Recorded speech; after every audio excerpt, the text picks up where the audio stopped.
Shalom and welcome back to Flipping Pages Stirring Sauces. If it is your first time, welcome. My gratitude to all of you who have taken time out of your schedule to spend with me, and tawada and gratitude to all of those of you who have liked, shared, subscribed, and commented. It is a short one tonight, and I'm just going to get right into it. Now, some people are offended when I refer to myself as a Negro woman. When I refer to myself as a Negro woman, please do not tell me that it is a derogatory term. Being a Negro woman is my birthright. It is my bloodline. It is my lineage. It is power. It is strength. It is my identity at the highest level. I was molded and made in the image of and by the supreme power who moves through the earth with fire and her right hand man. Why do they try to remove that lineage from us and call us by that other name, which means ignorant, uneducated, not sophisticated, not socialized? They did that in order to diminish the power that our true identity holds.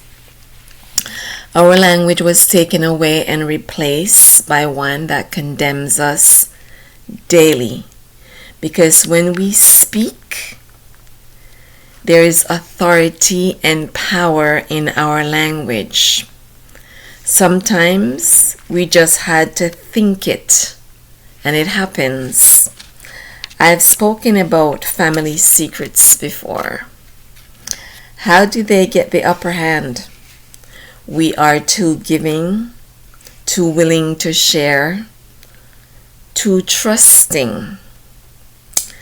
And there's a thing called spelling,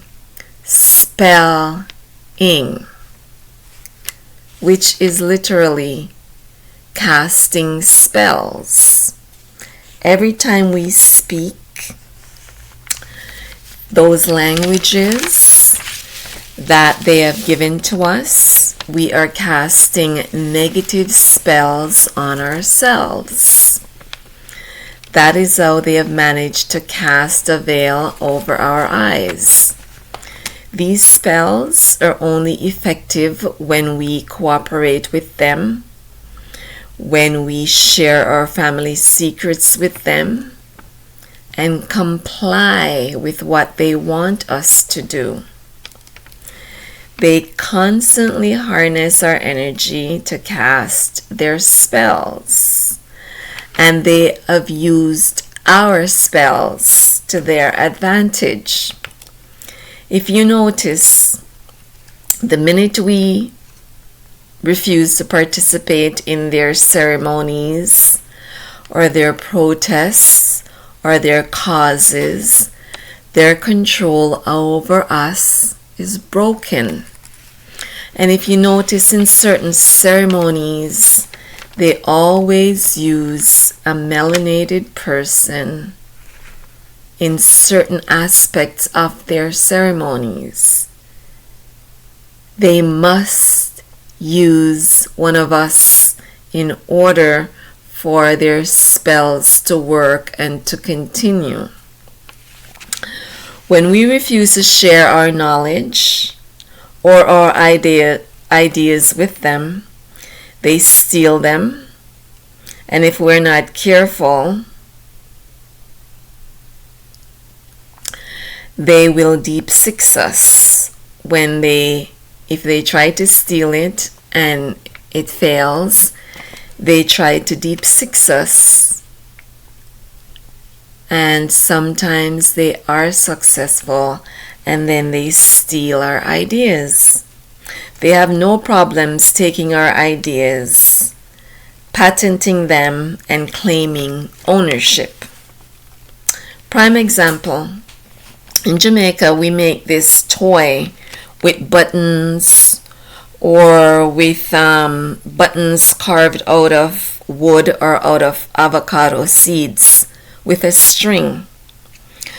And this lady went to Jamaica as a tourist and saw the local children playing with this toy. And what does she do?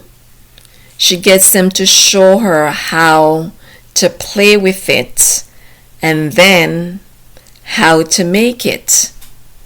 And I'm sure this is something that is made throughout the Caribbean.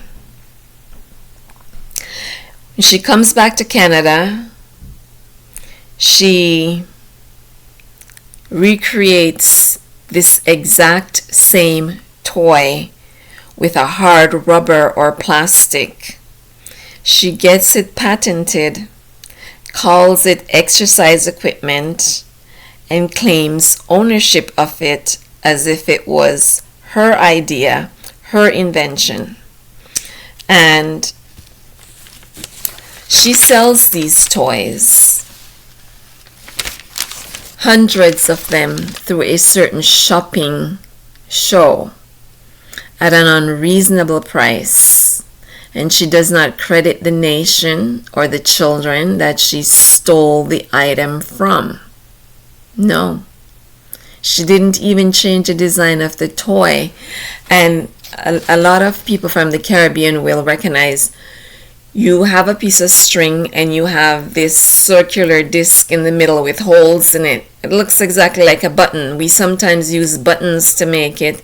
Sometimes we carve out like a wooden circle and we put the holes in it. Or we use an avocado seed and carve it out into like an avocado button. And you pull the string like this. And while you're pulling the string like this, the button is spinning in the middle and it moves up and down the string depending on which direction you're pulling in. And if you notice, in me pulling like this, I'm exercising my shoulders, my chest, my arms, and my back. We never thought of it as exercise equipment. To us, it was just a toy that all the local kids, boys and girls, we made them. They're very easy to make, and we played with them. And that's just one example of how we invite them into our space, and while they're in our space, they're always looking at what we're doing, taking our ideas and our toys or our inventions and reproducing them and making it their own. But anyway, tonight I wanted to uncomplicate the Negro man. So I'm going to talk a little bit about the Negro man and a few little pointers as to why we are so special. The Negro man, he walks with confidence. He speaks without uttering a word. He observes the world around him. He studies his environment and nods when he's in agreement. He speaks his disapproval with swift eye movements when he's not in agreement. He studies problems and formulates solutions. He quietly looks without looking. He hears without hearing and listens without listening. His smile speaks volume. His expressions say so much and nothing at all. His laughter brings joy to all who hears it and fear to those who feels it, especially when his laughter carries hidden messages. He speaks in quiet tones and moves in silence. He can tell you how much he loves you just in the way that he looks at you. When he loves you, he will walk through fire for you and quench his thirst only when the fire is extinguished, because he is a survivor. The Negro man can serenade you into paradise while you're sitting on a cold, hard rock. He can dance you into tomorrow and make you believe in forever. He can dance you into paradise with unhurried, deliberate, gentle movements. The Negro man make complex problems look like simple, mundane tasks. The Negro man can make an outfit look like he was born in it. The Negro man can say so much by not saying anything at all. Cross the Negro man and he will strike you before you blink.